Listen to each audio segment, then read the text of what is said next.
Bienvenidos a De Fondo un Libro. A ver, arranquemos con esto porque es una afirmación que, literalmente rompe todos los esquemas que solemos aceptar. Totalmente. Y sé por dónde vas. Es que hacerse rico no tiene absolutamente nada que ver con el talento natural. Cero. Ajá. Tampoco tiene que ver con el ambiente en el que uno nace, ni siquiera con elegir el negocio perfecto o la industria del momento. Exacto. Es un cambio de paradigma brutal. Según el texto que estamos analizando en esta inmersión de hoy, la riqueza es el resultado de una ciencia exacta, así, sin metáforas, Como el álgebra. como el álgebra o la física cuántica. Y el autor sostiene que si se sigue la fórmula al pie de la letra, el fracaso es directamente una imposibilidad matemática. Una imposibilidad. O sea, esa premisa desafía siglos y siglos de condicionamiento cultural. Claro, a la gente le cuesta creerlo. Y para entender la verdadera audacia de esa afirmación, hay que situarse en el momento exacto en que fue concebida. Imaginen la América de principios del siglo XX. La época industrial dura. Exacto. Hay que visualizar esos cielos perpetuamente grises, oscurecidos por el denso humo del carbón industrial.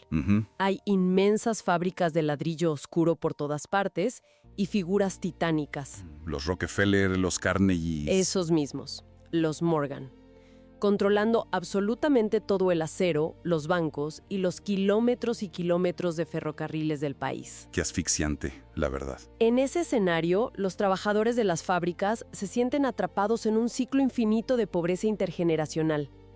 Es como si alguien de la noche a la mañana hubiera construido un muro de hormigón armado alrededor de la riqueza. ¡Wow! ¿Y la clase obrera del lado equivocado? Exacto, mirando un muro sin ninguna puerta de entrada. Es una imagen desoladora. Y la narrativa obvia sería culpar a esos titanes industriales, ¿no? Claro, es lo más fácil. Pero aquí es donde entra el autor de nuestro texto, Wallace Wattles, e interrumpe esa queja histórica con un giro que de verdad te descoloca. A ver, cuéntalo. Él argumenta que esos obreros no están siendo frenados por sus jefes opresores ni por los grandes monopolios corporativos que acaparan el capital. Su tesis central es que como clase trabajadora están donde están simplemente porque no hacen las cosas de, y cito el término exacto que usa, cierto modo. Y ese cierto modo es la espina dorsal de toda esta obra. Totalmente. No es una actitud pasiva, es un sistema operativo mental y físico. El avance humano, según plantea desde la primera página, depende del derecho inalienable a ser rico. Pero ojo con la definición aquí para quienes nos escuchan. Sí, muy importante. Porque no habla de acumular billetes por pura codicia. Para nada. Habla de tener un acceso libre e irrestricto a todos los recursos materiales necesarios para el desarrollo mental, espiritual y físico de una persona. Porque sin recursos... Sin recursos, el potencial humano simplemente se marchita. Claro, el éxito en la vida consiste en llegar a ser lo que uno quiere ser. Y para eso, nos guste o no, se necesitan cosas materiales. Así es la realidad pura y dura. Y esta es nuestra misión en el análisis profundo de hoy. Vamos a desempacar este manual que el mismo autor advierte que es estrictamente pragmático. Cero filosófico. Exacto, no es filosófico. Está diseñado para quienes necesitan resultados financieros urgentes primero, o sea, para pagar el alquiler de este mes. Y quieren dejar las discusiones sobre el universo para después. Totalmente. Pero, a ver, espera, tengo que hacer de abogado del diablo inmediatamente. A ver, lánzala. El texto insiste en que el ambiente o el entorno no es el factor determinante. Sin embargo, en el mismo capítulo dice claramente que uno no se iría al corazón del desierto del Sahara esperando poner un negocio exitoso. Claro. Entonces, ¿en qué quedamos? ¿El ambiente dictamina la riqueza o no? Es una buena trampa, pero el desierto del Sahara ilustra una regla de logística básica, no una causa de riqueza. A ver, explícame eso. El lugar físico importa única y exclusivamente en la medida en que se necesita fricción humana. Se necesita estar donde hay densidad de personas con quienes hacer intercambios y transacciones. O sea, necesitas clientes. Lógico, pero la prueba irrefutable de que el ambiente no es la causa raíz de la riqueza es lo que ocurre en cualquier avenida comercial del mundo. Ajá. En la misma cuadra, puerta con puerta, dos personas pueden tener exactamente el mismo tipo de negocio. Digamos, no sé, una cafetería. Ok, dos cafeterías idénticas. Una persona se hace inmensamente rica, abre sucursales. Y la otra quiebra en 6 meses y cierra con deudas. Exacto. Y el ambiente es idéntico. La clientela potencial es la misma.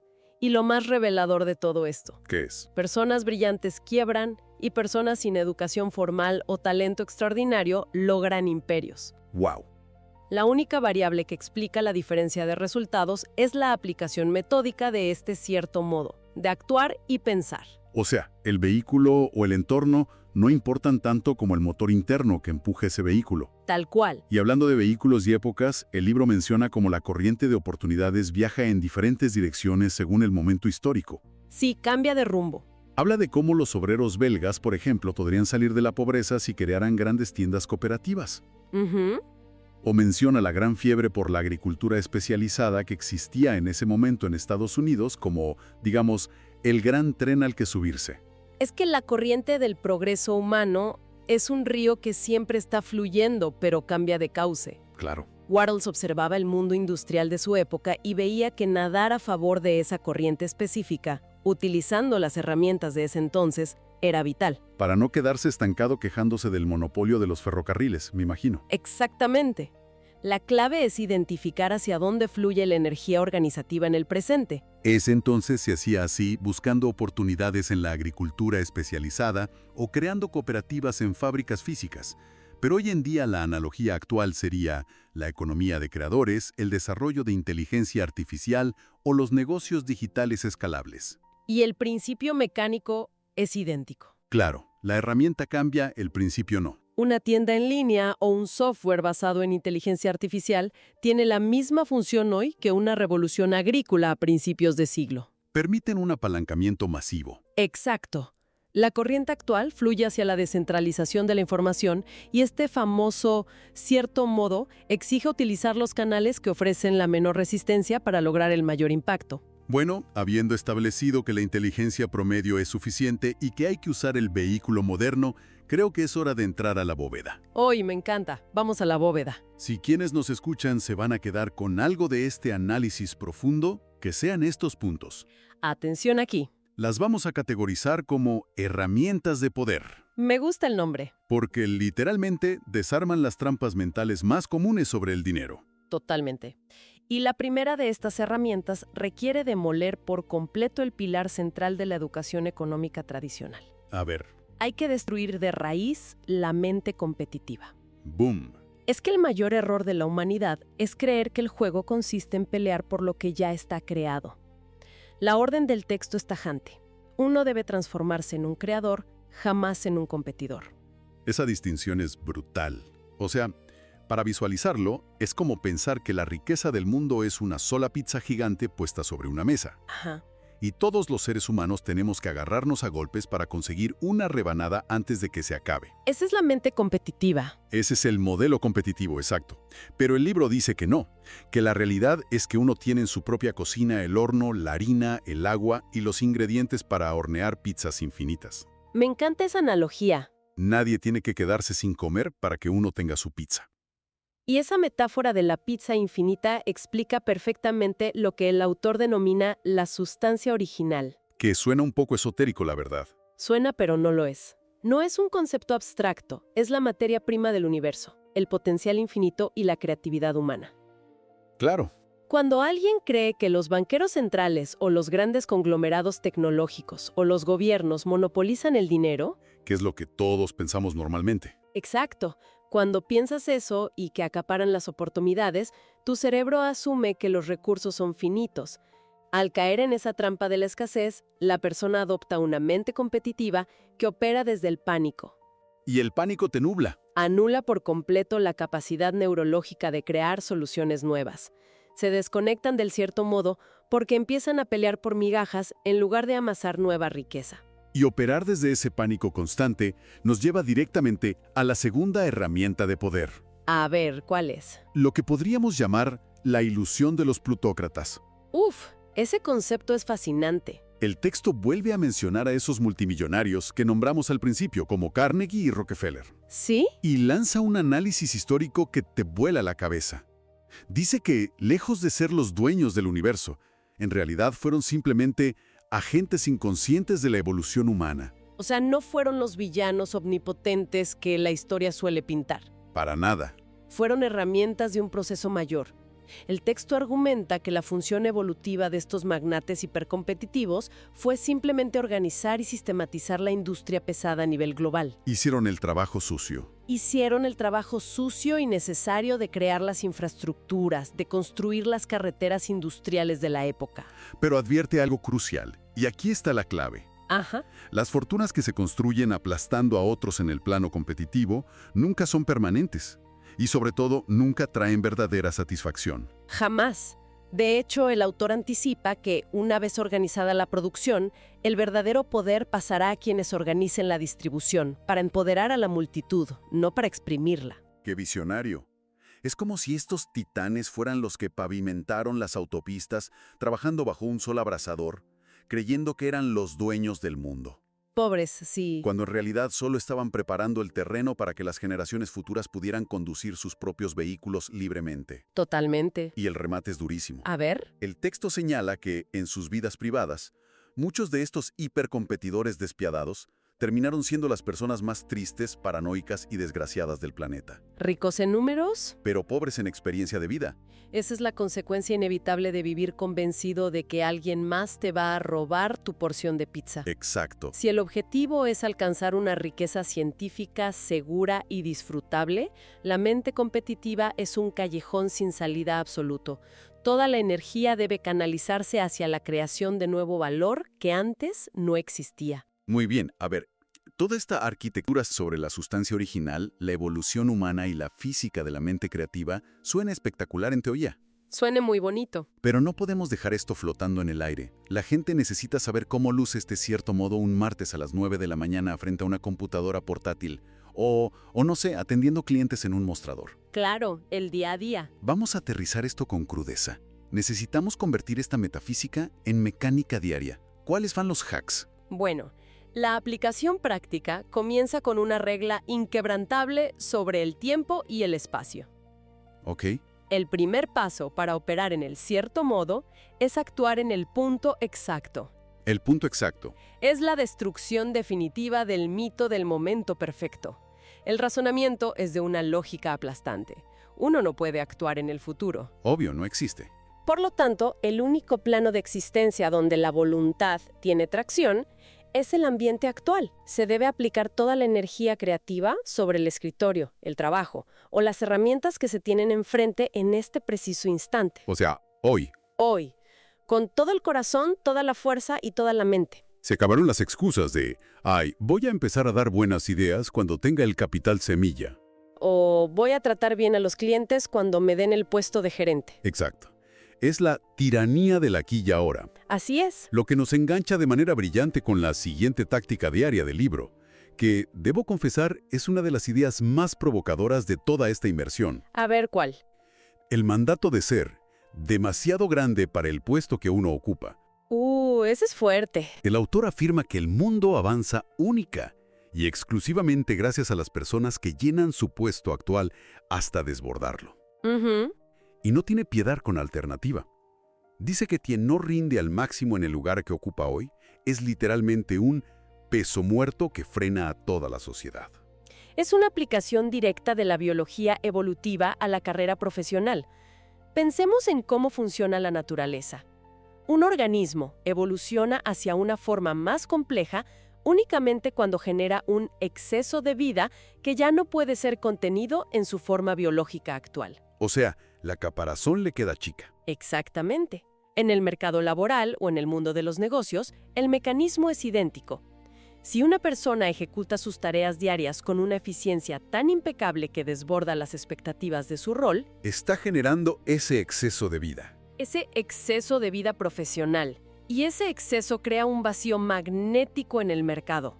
Inevitablemente, clientes, inversores o superiores notarán esa anomalía de valor y la persona será arrastrada hacia una oportunidad mayor. Es física pura. Física pura. Un momento, tengo que poner el freno de emergencia aquí. A ver, dime. Si el mensaje que se transmite a quienes nos escuchan es que hay que llenar el puesto hasta desbordarlo y generar un exceso de rendimiento todos los días, Eso suena idéntico a la tóxica cultura moderna del hustle, ¿no? De trabajar 14 horas diarias, responder correos a las 3 de la mañana y terminar en un colapso nervioso por burnout. Entiendo perfecto por qué lo dices. ¿No contradice esto frontalmente la idea de mantener una mente tranquila y creadora? Es que esa es la trampa mental típica del siglo XXI. Confundir movimiento errático con progreso eficiente. El libro prevé exactamente este peligro y lanza una advertencia que, la verdad, debería enmarcarse en todas las oficinas. Dice, vaya tan rápido como pueda, pero nunca se apresure. Espera, ¿vaya tan rápido como pueda, pero nunca se apresure? La diferencia entre ambas cosas es abismal. Quien se apresura, quien sufre de ansiedad laboral, lo hace porque secretamente tiene miedo de que alguien más le gane. Miedo a perder su porción de la pizza. Exacto. Es decir, ha vuelto a caer en la mente competitiva. En el plano creativo, nunca hay prisa, porque las oportunidades provienen de una fuente inagotable. Es casi un mantra zen aplicado a la productividad extrema. Totalmente. La eficiencia, en el cierto modo, no significa hacer 50 tareas mal hechas y con taquicardia. Claro. Significa seleccionar las acciones clave del día y ejecutarlas con una concentración total, desde un estado de calma absoluta y certeza. Se trata de intensidad en la calidad del enfoque, no de destruir la salud física corriendo por miedo. Eficiencia quirúrgica, cero pánico. Me parece brillante. Es la única forma sostenible. Y para lograr mantener esa calma sin caer en el pánico, entramos a la herramienta más estricta del libro. ¿Prepárate? Es lo que podríamos catalogar como la dieta lingüística y el protocolo de gratitud. Es, sin lugar a dudas, el filtro cognitivo más difícil de aplicar para un adulto moderno. Sí, somos adictos a quejarnos. El texto impone una ley marcial sobre la manera en que procesamos y compartimos información. A ver. Prohíbe de forma absoluta, bajo riesgo de cortar todo progreso financiero, hablar de problemas económicos del pasado. Prohíbe contar anécdotas sobre la pobreza en la que uno creció o detallar las crisis financieras que sufrieron los padres. Ni siquiera como historia de superación. Ni siquiera. El razonamiento es mecánico. Cuando se verbalizan esas historias, el cerebro vuelve a clasificarse a sí mismo en la categoría de pobreza en el presente, sintonizando la mente con la escasez y bloqueando la sustancia original. Wow, pero la exigencia no se detiene en las anécdotas personales. No, va mucho más allá. Va directo contra nuestro consumo de información. Dice que es un veneno leer libros apocalípticos o consumir noticias que pintan un mundo al borde del colapso. Exacto. Y aquí el autor lanza una frase que a cualquier persona que vea los noticiarios hoy le parecerá una locura. Afirma que el mundo no se va al diablo, va hacia Dios. Fuerte declaración. A ver, con la economía inestable, las crisis globales y los algoritmos de redes sociales bombardeándonos con tragedias cada 5 segundos para retener nuestra atención. Sí, es el pan de cada día. ¿Cómo se supone que la gente acepte esta idea sin caer en una positividad tóxica o en una ingenuidad peligrosa? Es que no se trata de negar la existencia del dolor o ignorar los problemas del mundo. Se trata de una estrategia de supervivencia neurológica. A ver, explícame eso. Si uno consume constantemente narrativas de colapso, el sistema nervioso entra en modo de defensa. La corteza prefrontal, donde reside la creatividad y la planificación a largo plazo, literalmente se apaga para priorizar la supervivencia a corto plazo. O sea, te bloqueas. Completamente. Pensar que el mundo va hacia Dios, en el contexto de este autor, significa confiar en que la macro tendencia de la humanidad siempre ha sido hacia una mayor complejidad, más tecnología y mejores niveles de vida globales, a pesar de los tropiezos. Claro, la tendencia general es hacia arriba. Exacto. Y citar a Jesús con la frase «dejen que los muertos entierren a sus muertos» no es un llamado a la frialdad. Suena un poco frío, la verdad. Suena, pero no lo es. Es un protocolo estricto para proteger el activo más valioso que existe, la capacidad de imaginar un futuro próspero. Proteger la imaginación a toda costa. Y para sellar esa protección, Wattles receta un antídoto muy específico contra el cinismo moderno. La gratitud. La gratitud profunda y metódica. Pero ojo, no es un tema de modales cósmicos. No es dar las gracias por educación. Exactamente, no es un tema moral. La gratitud aquí es una tecnología mental. ¡Qué buen término! Es la herramienta mecánica que mantiene a la persona anclada a la visión de abundancia. cuando se enfrenta a un obstáculo y la respuesta automática es el agradecimiento sincero por lo que sí se tiene y por lo que está en camino.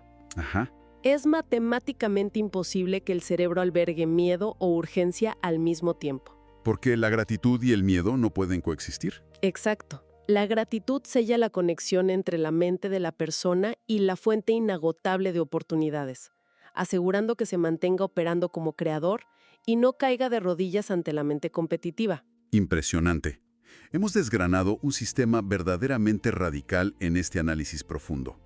Desde dinamitar la idea de que la geografía o la genética deciden el destino financiero, hasta entender la física de amasar pizzas infinitas en lugar de pelear por las sobras. Ha sido un viaje. Hemos analizado cómo la biología premia al que desborda su puesto actual sin perder la calma y la necesidad urgente de ponerle un candado a la boca frente a las quejas del pasado. Ese candado es vital. Totalmente. Para ir cerrando esta inversión, hay que extraer el núcleo moral de todo esto. Llama muchísimo la atención que un manual tan implacable sobre la adquisición urgente de riqueza tenga como regla de oro no aplastar jamás al prójimo. Porque en el momento en que se intenta aplastar a alguien, se asume que no hay suficiente para ambos, destruyendo toda la base científica del sistema. Claro, vuelves a la pizza finita. Exacto. Hacerse rico en el cierto modo prohíbe el dominio sobre otros. La mente que busca aprovecharse, que busca la estafa sutil o pagar salarios miserables para maximizar márgenes. Es una mente enferma de escasez competitiva. Regir cada transacción comercial en el mundo de hoy. Lo que quiero para mí, también lo quiero para todos los demás. Lo que quiero para mí, también lo quiero para todos los demás. Esa simple premisa destruye por completo el capitalismo depredador. Por completo. Si uno quiere abundancia, expansión y vida de calidad, tiene que entregar un valor de uso en cada negocio que eleve la vida de la otra persona. Es el mejor modelo de negocios concebible. El mejor. Y el llamado a la acción que deja impregnado este texto no deja lugar a la duda para nuestra audiencia.